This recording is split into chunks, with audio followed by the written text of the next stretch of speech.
Welcome, sir. Malli, sir. Good afternoon.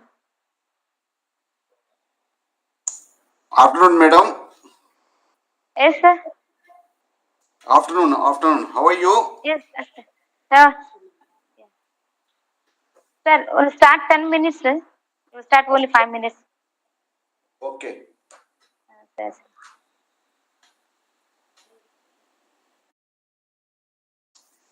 Yes, sir. Economics, sir. Scholars and faculty members, sir. Only economics?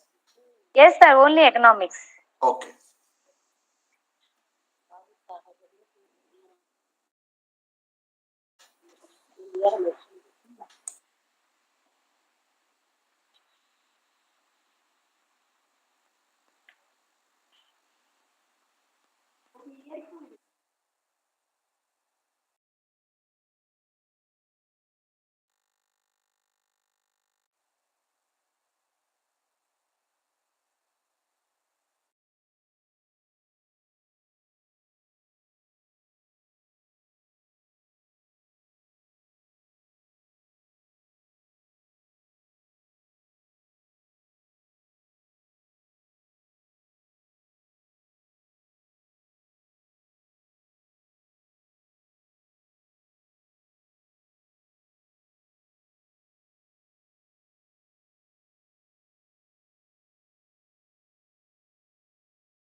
ఓకేనా?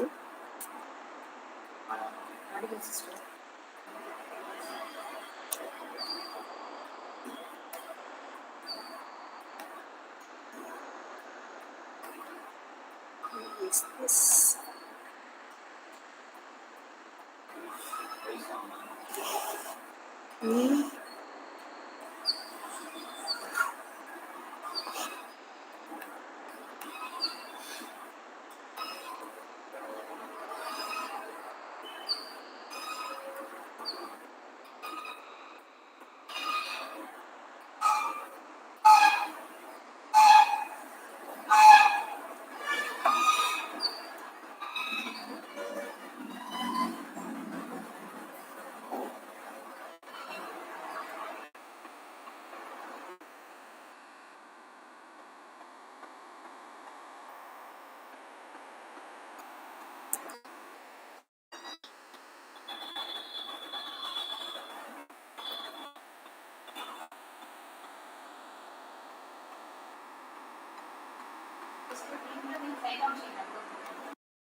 A pleasant evening to all.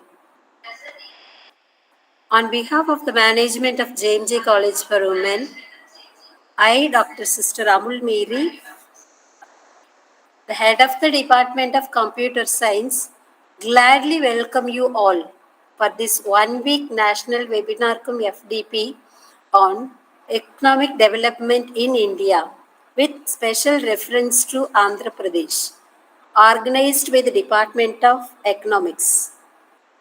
Before we commence the sessions, let us raise our hearts and minds in prayer, seeking the blessings from God, the Creator, through prayer song.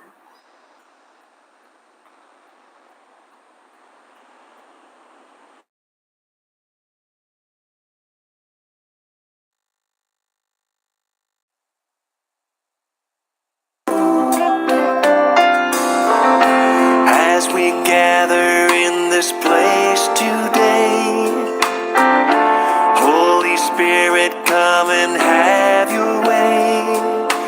Have your way.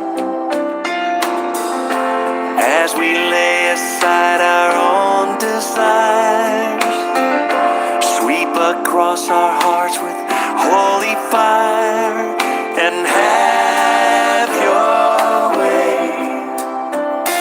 This is your house, it's your home. We welcome you, Lord, we welcome you. This is your house, it's your home. We welcome you today.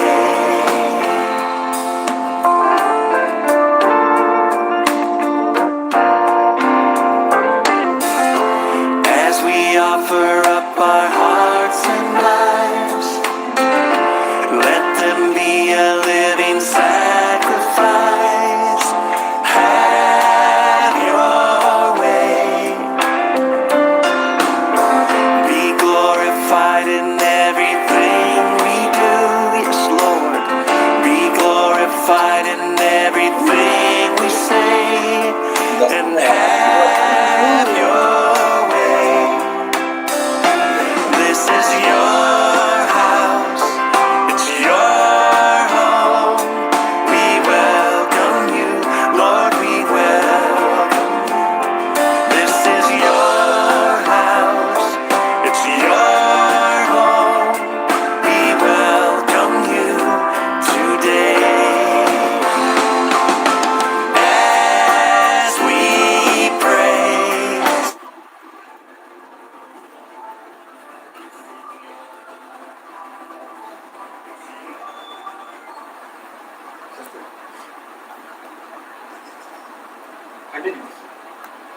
Dear participants, I would like to give you a few instructions. Please mute your audio and video throughout the webinar in order to avoid inconveniences. If you have any queries during the presentation to the resource person, please post your queries in the chat box. The queries and the questions will be clarified at the end of the presentation. Thank you for your kind cooperation. I now cordially welcome Dr. Sister Teresa Magade, the correspondent, Dr. Sister Shaini KP, the principal of J College. The today's resource person, an eminent speaker, Professor Lakineni Chinnamallaya, is the head of the Department of Economics from B.R. Ambedkar Central University, Lucknow, and all the participants across the country to this webinar cum faculty development program organized by the Department of Economics, J College for Women, Tenali. It is a great pleasure for me to introduce today's resource person, Professor Lakineni Chinnamallaya, who will be discussing on the topic Pragmatic Economics for Welfare. Professor Lakineni Chinnamallaya is the head of the Department of Economics from B.B. Ambedkar Central University, Lucknow. He is qualified with MA, MBA, MPhil in economics from University of Hyderabad and completed his PhD in the area The Relevance of Dr. B.R. Ambedkar View on Indian Agricultural Development in 2000 from the University of Hyderabad. He is qualified in NET in the year 1996 and was awarded with UGC JRF in 1995 and UGC SRF in 1997. He has 18 years of teaching experience at various levels in the colleges and universities. He is eminent administrator and has got good governance skills. He worked as OSD in B.R. Ambedkar Central University, Lucknow from 2007 to 12 and OSD in Central University of Karnataka, Gulbarga from 2009 to 2010 and OSD in Yogi Vemana University, Kadapa from 2012 to 13. He is head and academic dean in B.R. Ambedkar University of Social Sciences. He has guided many research scholars. Under his guidance, 4 PhDs and 4 MPhils are awarded and 6 PhDs are in the progress. He has published 7 books, 10 research papers in UGC Care List journals, and published 6 research articles in peer-reviewed journals and 16 papers in other books. He has participated in 11 international conferences, 42 national seminars and conferences, organized 4 national seminars, and given 17 invited guest special lectures in different national academic platforms and 11 at international levels. Completed a project sponsored by World Bank in collaboration with Society for Eradication of Rural Poverty, AP state government, and submitted a policy report to the World Bank and AP government titled Rural Dalits Livelihood Assessment in AP from April 2001 to 2002. He has introduced course papers in economics of discrimination and economics of marginalized people, rural economics, basics of economics, CBCS, and research methodology for B.R. Ambedkar Central University. His research areas are economics of marginal people, farming systems, industrial development, agricultural development, employment, labor, discrimination and distribution, gender issues, wages and livelihoods, and Ambedkar economics. Sir, we are happy to have you as such an eminent speaker amidst us. Now, I invite you, sir, to enlighten our participants with your knowledgeable insights. Over to you, sir.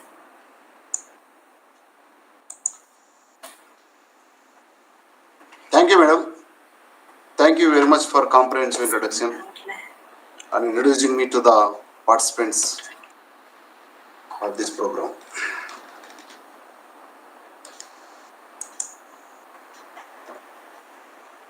Yeah.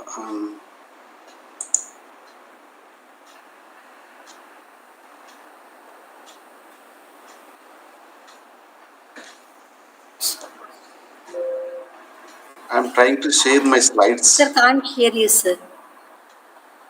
I'm sharing my slides to participants. No, sir.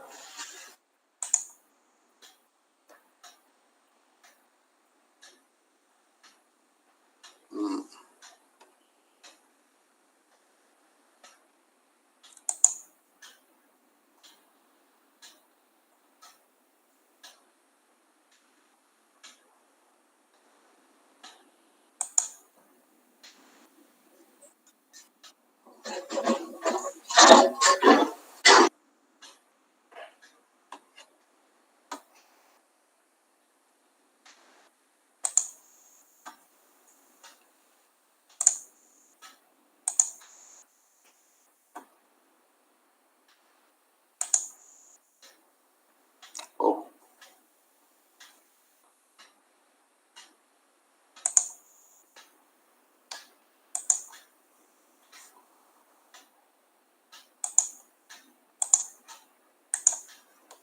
is it visible? Yes, sir. Visible, sir. Is it visible, please? Yes, sir. Visible, sir. Yeah. So after my introduction by our madam, now I start my lecture with Happy Diwali to all of you. I don't want to give my introduction. Directly I am going to topic. Today I feel very privileged to deliver my lecture to the JMZ College of Tenali, which is conducting such a wonderful program for a refreshment of the economic concepts for the teachers and scholars of economics. This my lecture today is different from your conventional lecture because you might have heard about all the economic concepts of development and economic theories, and particularly with reference to Andhra Pradesh. That is fine. Uh, that is good. But my lecture, I decided to introduce you the new subject, new concept of economic development, and one new concept which is more prominent for development of the people and welfare of the people. And this particularly pragmatic economics. Now we have so many economists. We have classical economists, neoclassical economists, modern economists, Keynesian economists. We have political different economists. Now, apart from all this class, we have the new economics. There is a pragmatic economics. According to me, pragmatic economics includes the people, those who are working on the real problems and applicable to the society. So, for example, now the first pragmatic economics we take a Nobel laureate, Gary S. Baker, and then after that we can take so many economists which are working on these issues, and including covering Akirlov, including Ambedkar, Akirlov, Amartya Sen, Scovelli, Arrow, Kuznets. We have so many Romer. We have so many economists which are who are the got many people got the Nobel laureates in economics, which are but there are not that much spoken about them and introduced to the people. But this is the one subject which is most emerging and addressing the real problem of economic development. Now, before going to see the theory of pragmatic economic, how the pragmatic economic gives the solution for economic welfare of the people. Now, first understand what are the pragmatic challenges in society. So, these pragmatic challenges includes the diversity. That means now the system and diversity in economic system, and stake of the system. What are the system is, how the system is working, and whether the system is accepted or rejected, and what are the rules and regulations or ethics and morals of the system, or which we have in the system, or the system is providing the equality or inequality, or else we are accepting the equality or we are rejecting the inequality. These are all the pragmatic challenges in our economic system. Not only Indian economic system, it is the world economic system. Every country, every economic system, it has the problem. It has the issues. Now you see the real, this slide talk about the diversity in the economy. Each and every, I already told you, each and every economy has the diversity. With the diversity in the sense that it may be a social character, it may be cultural character, it may be historical character, it may be political character, it may be social character. Any character, any factor you take, that indicates the diversity. Diversity is nature, whether you accept or reject. That we have to follow it. Now, depends upon the people. Some people will accept, some people may not accept. If people accept, there is no issue. The people are not accepting, then there is an issue. If that is the issue, how do we address that issue? That is the issue now. Now, in this case, what is the basic economic challenge in the system? If the people not accepting the diversity, then why they are not accepting the diversity? What is their problem? If they are not accepting, how do we make them to accept it? Is there any solution for this type of people to make them to accept the diversity in the society? Right? In this, to address this, the basic reason for that is that the people, individuals, the groups have the taste, because it is a psychological feeling. The economics starts with the psychology.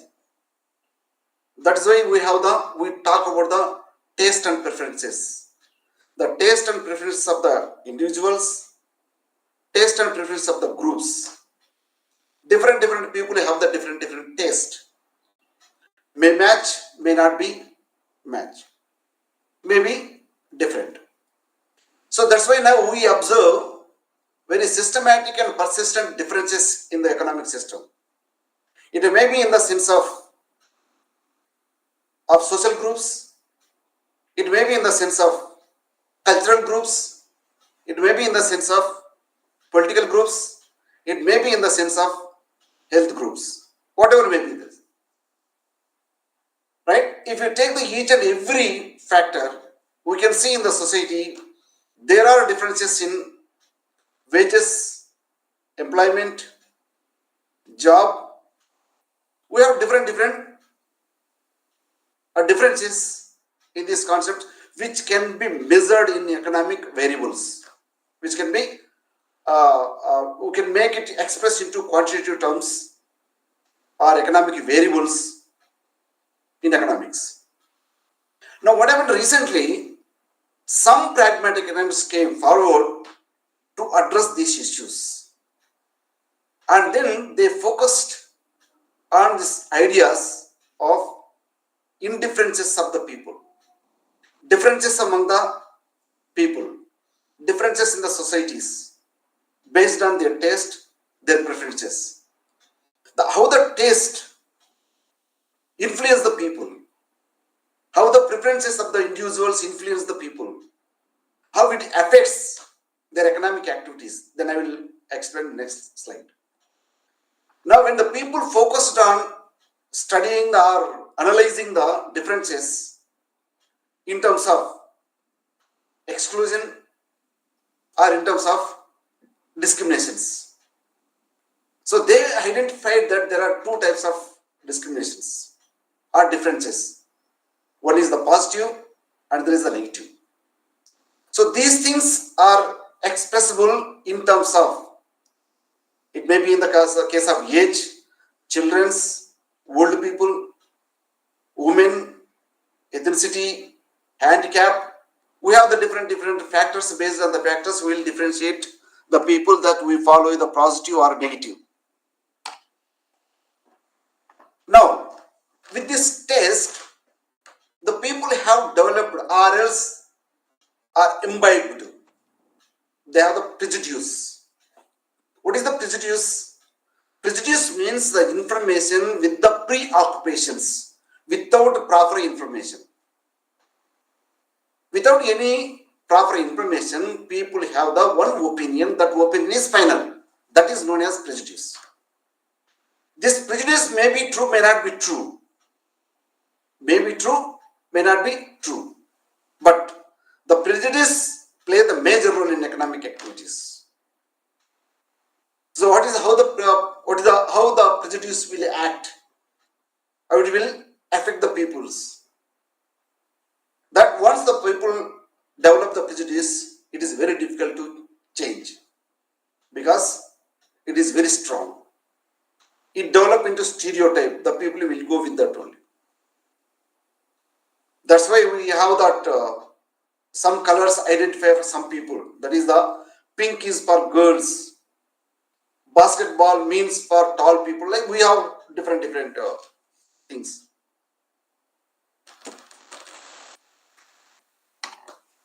Now, the taste is a desire is a psychological expressions.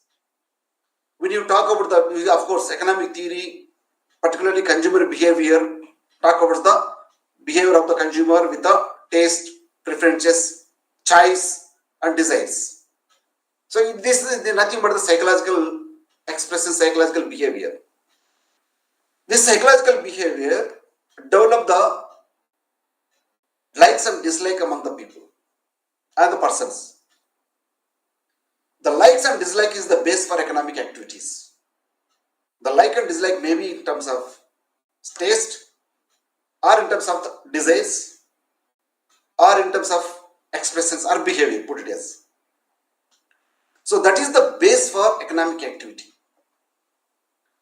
So that taste leads to the economic efforts. That means now, if any individual has the taste, that means to fulfill his taste or to fulfill desires, you will put efforts. That is means work. You will put the effort. Then the efforts of the people will make that production. That is the creation. Something is created. That is the creation.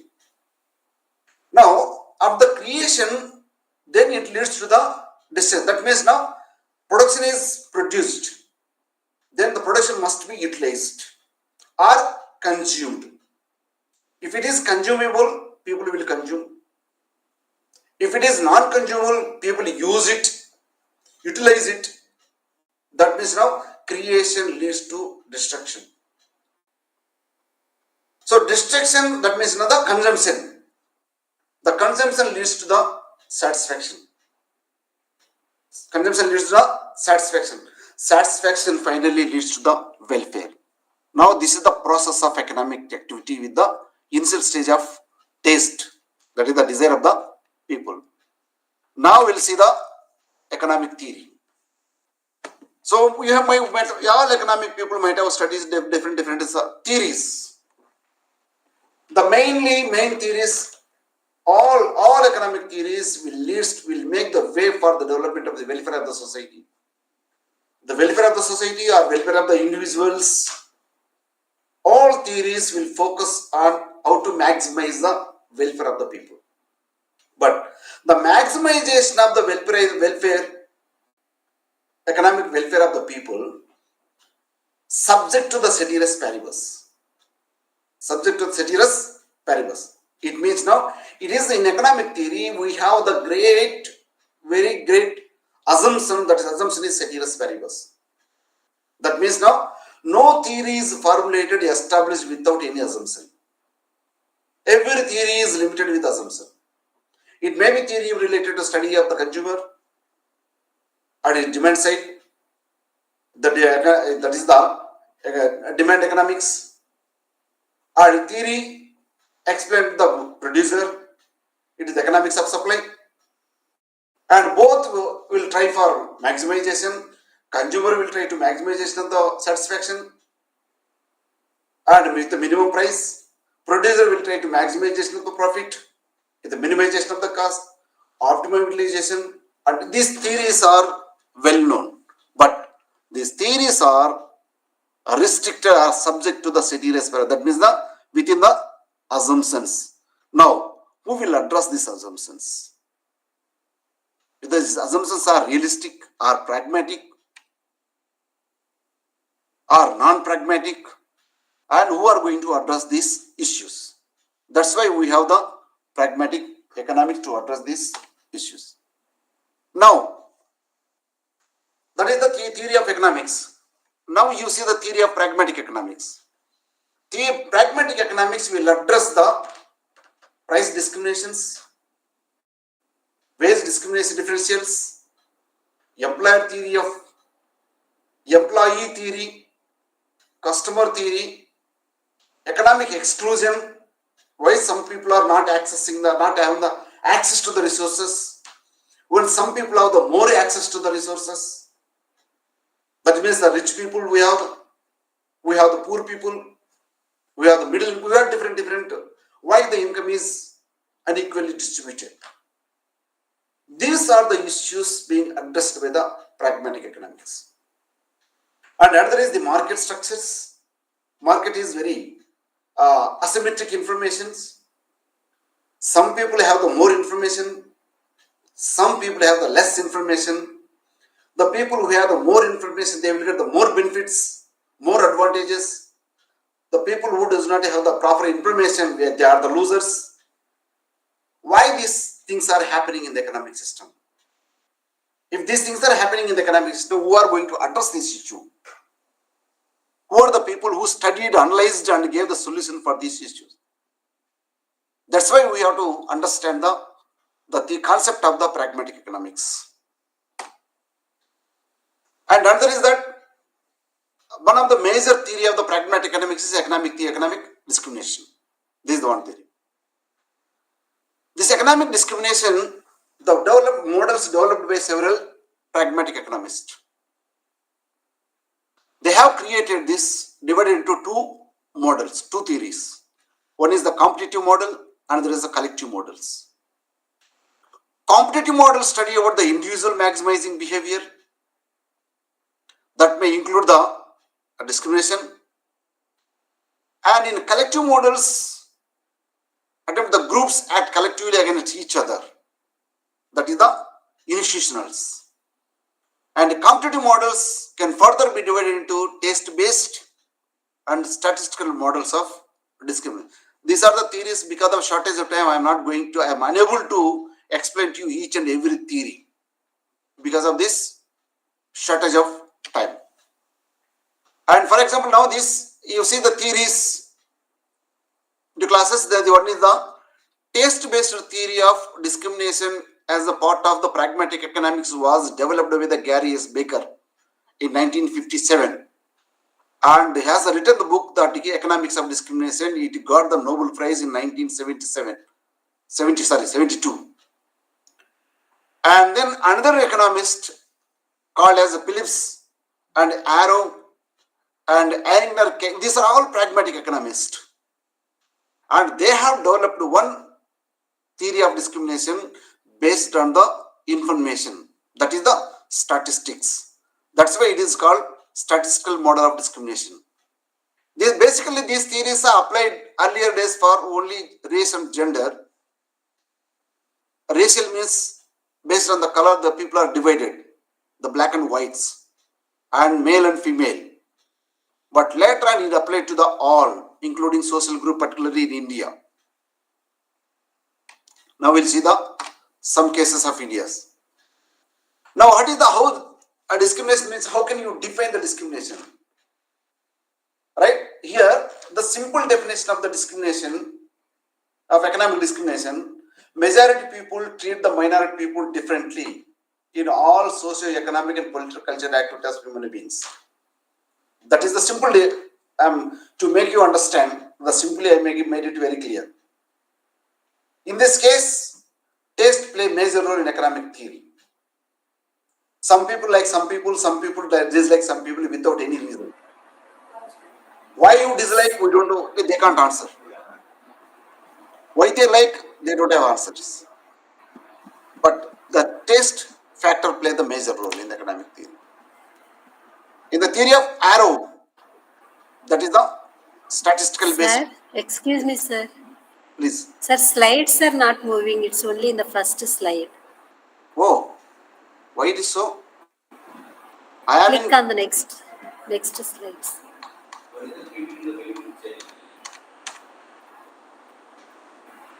Is it okay? No, sir.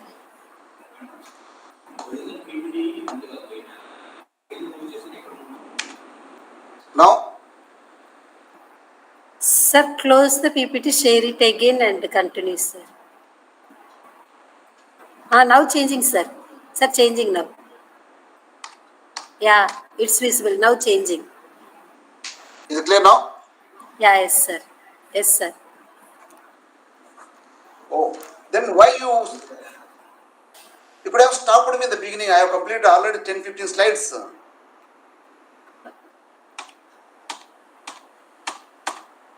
See all the slides. From here I have changed the slides. System and stake, economic challenges, taste and prejudice. I thought first you are explaining, then you will go to slides. Yeah, taste and desires, Yes. theory of economics, and theory of pragmatic economics, a theory of economic discrimination, and the pragmatic economics includes Gary S. Baker, Akerlof, Phillips, Arrow, Iger Kane. These all are pragmatic economics. They have developed the theories to explain the pragmatic issues of the society. And there are two kinds of theories. One is the taste-based theory, another is the statistical-based theory.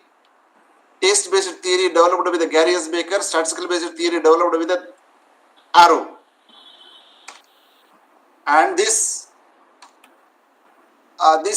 theories, statistical-based theories, talks of the different people, different groups of the workers. There may be skilled, unskilled, black and white, male or female, but receive the different wages. Receive the different wages. So based on the information, right, they have the formulated theory. The theory based on that is called known as the standard economic theory. We think first differences in the productivity. First think about the productivity. But we say that here the notion of difference involves personal characters. The productivity of some people is less, the productivity of some people are more. So that is the problem with in economics. That's why they have addressed this issue with this theory. That is, the productivity depends upon the Taste. and expertised, not on the personal characters. Personal character means maybe it may be gender, it may be social category, caste, or it may be black and white, it may be male and female.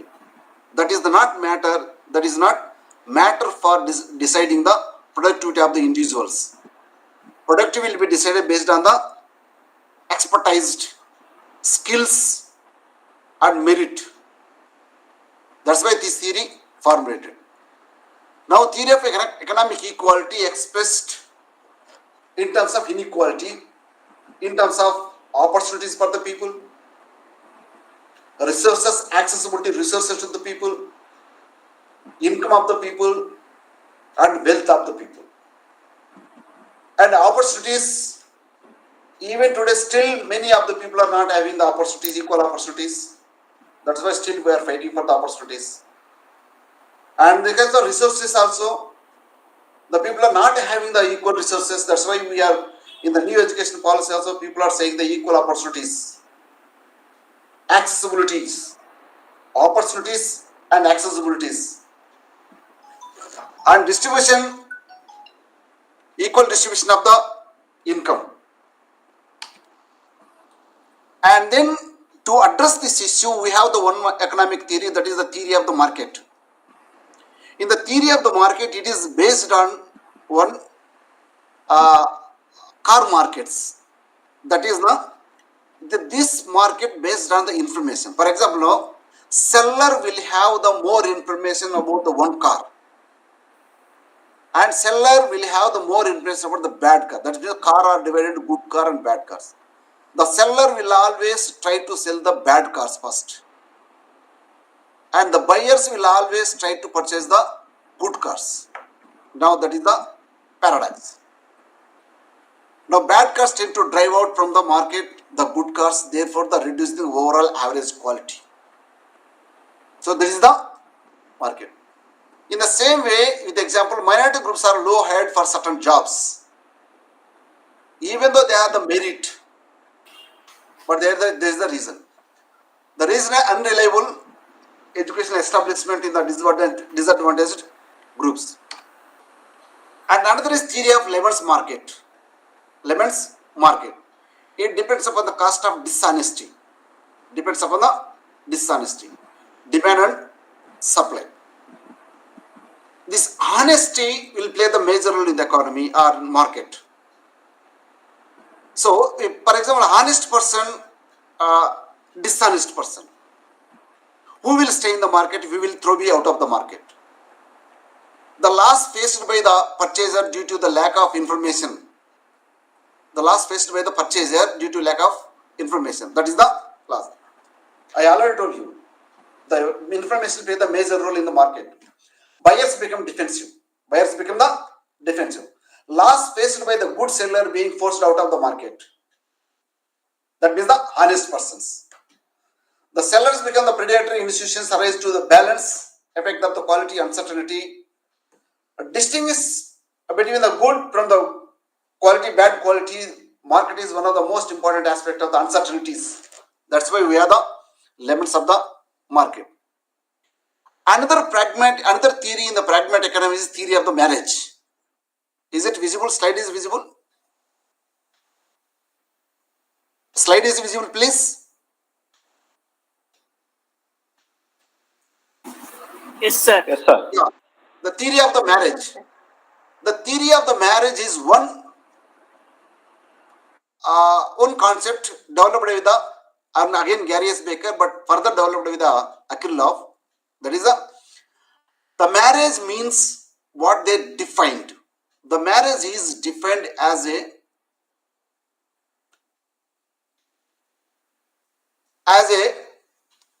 agreement between the male and female. What is the agreement? Or else they have defined is the marriage is a business entity. Marriage is a business entity. How the marriage is a business entity? Why? Because the girl will give the one time lifetime investment of the girl and given to the male as entrepreneur. And then that is the agreement that throughout her life, her needs will be fulfilled or must be filled by the other partner. So that's why they defined as a theory, the theory of the marriage. Marriage is a business entity between the people. But in the reality, what is the marriages are taking place based on the traditions, cultures, social categories, code of conduct, the code of behavior, right? The outcast violations. We have the different how the marriages are taking place. For this, it means now economic power decides the marriages in India, particularly. And if any persons violate the code of the marriage, that means code of the marriage means the people, same caste people marry in the same caste, same social groups. If we go outside the social groups, and they will be out of the market, outside the group. So that's why here the prediction of the caste system becomes a self-fulfilling the prophecy. That's why they have defined this, the social institutions in Indian society. With appropriate adjustment, the model of marriage in India explains both economic pathologically different and pathology in economics. The model is indicating how individuals, organizations can yield great powers in the society. That is the economic power. So another theory in the pragmatic economics, theory of the economics and caste equilibrium. This economic caste economic theory, and caste economic theory explain the caste equilibrium based on the 5 factors.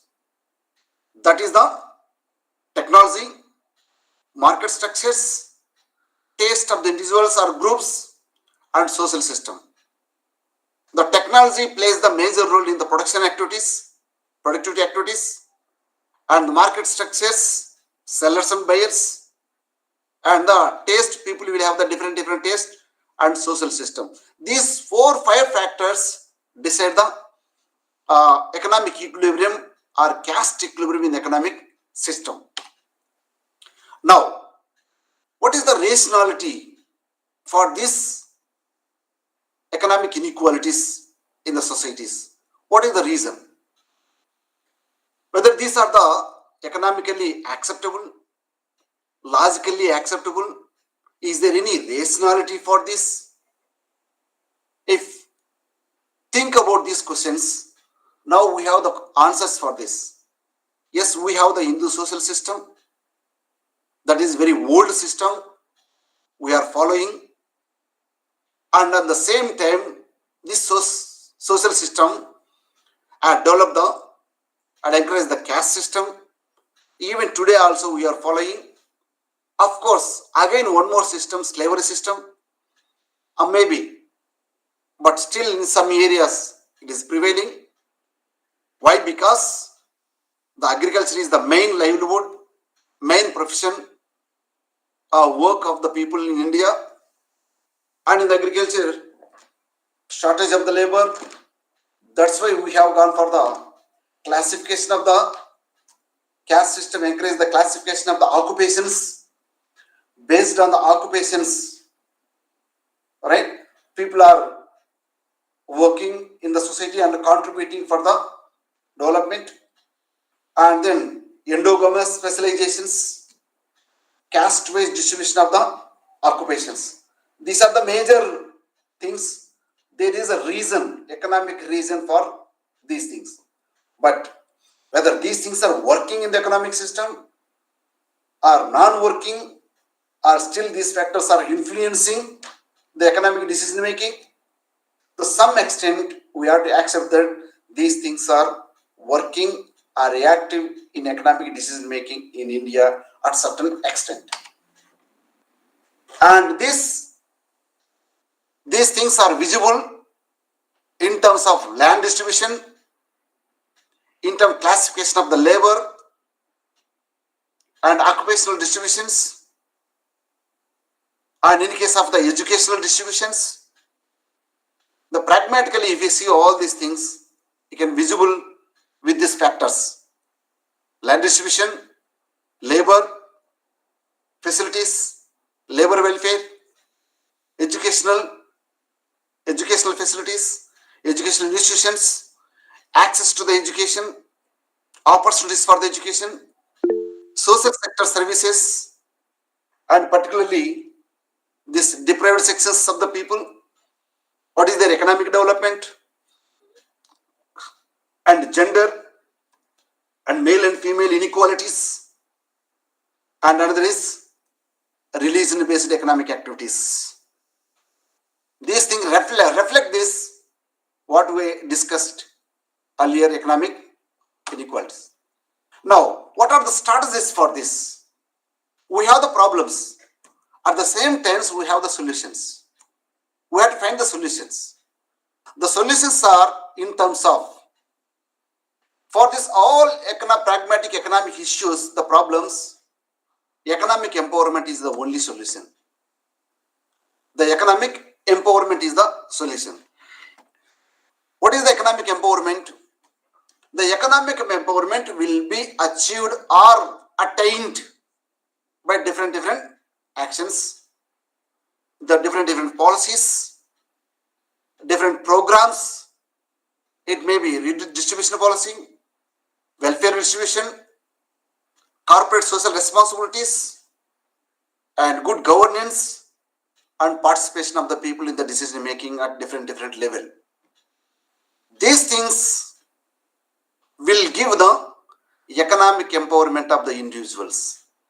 If the economic empowerment increases, dependence of the people on others will reduce, will come down. When the dependency come down, then the person will take the independent decisions. Independent decisions. And as a result, the persons will take their own decisions for their own life. How the economic empowerment will take place? These are the ways the economic empowerment will take place.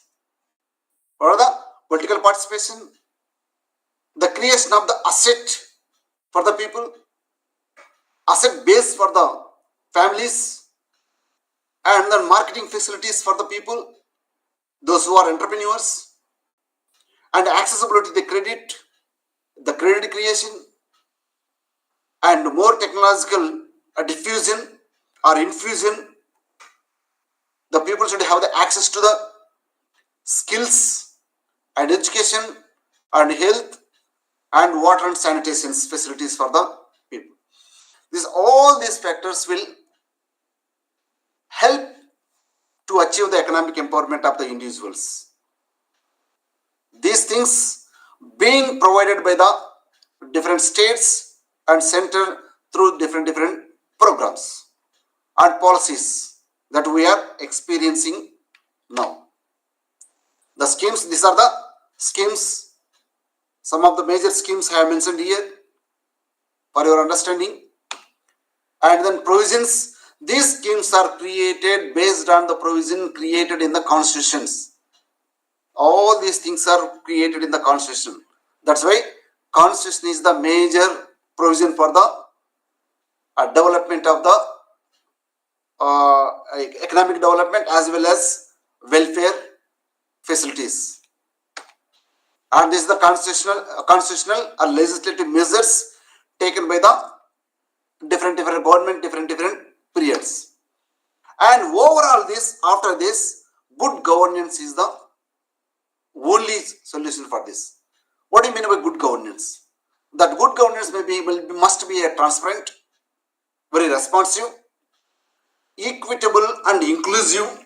The governance must be equitable and inclusive, and it must be effective and efficient, and it must be accountable, and consensus among the people for orientations, and it must be participatory and democratic in the sense democratic, and follow the rule of law. The rule of law. Then only this, whatever we discussed, will be achieved, or economic empowerment will take place, different programs. With this, I thank you for giving me this opportunity, sharing my opinion in short period, because I know that this class I have completed very quickly because I have some obligation, the emergency meeting. I have to attend 4:30. There is emergency meeting. For that purpose, I have taken it very fast manner. But these concepts requires more explanation. That is one point. Another point, particularly me as a pragmatic economist, I am also a pragmatic economist. I hate this online teaching. I'll always go for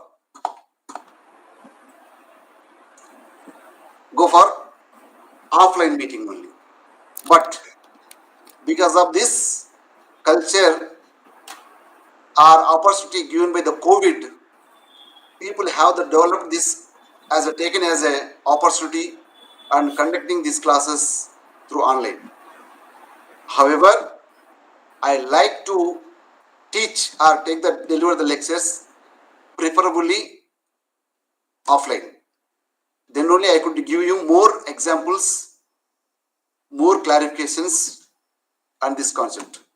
With these limitations, I thank to the JMG College for giving me opportunity, and also I congratulate to the Department of Economics for conducting such type of wonderful programs for faculty members and scholars in that region, and particularly AP State. Thank you one and all. Thank you very much. Over to Madam. Thank you, sir, for your outstanding presentation on the topic Pragmatic Economics for Welfare. We are grateful to you for your availability to share your valuable thoughts and insights with us.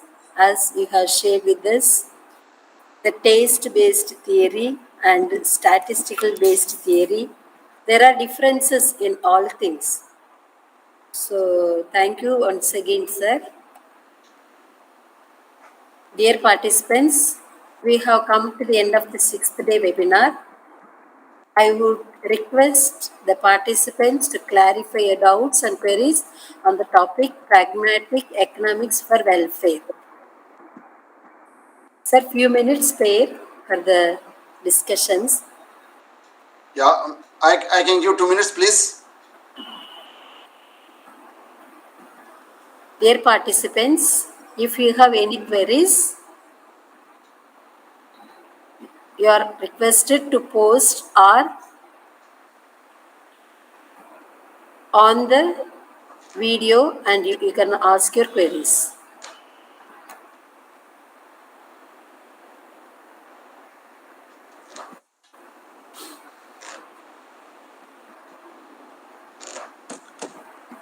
I think no questions.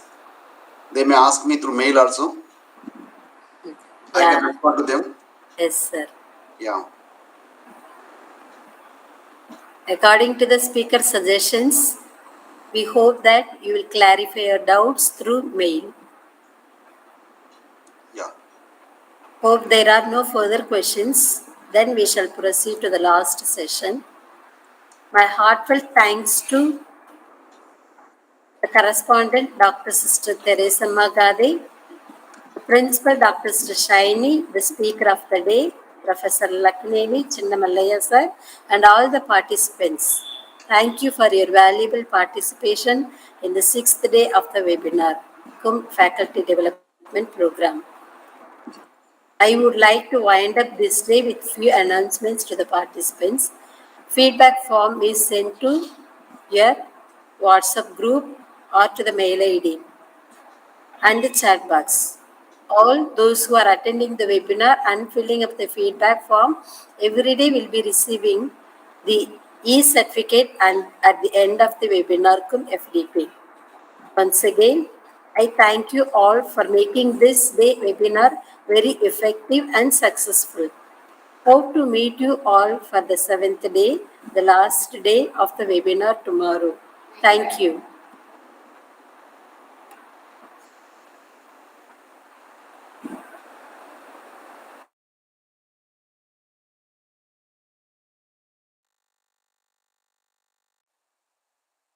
Thank you one and all.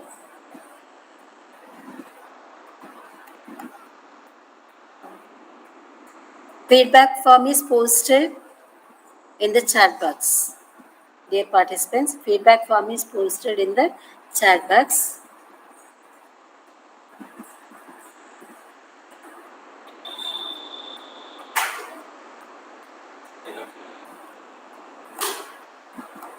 Okay.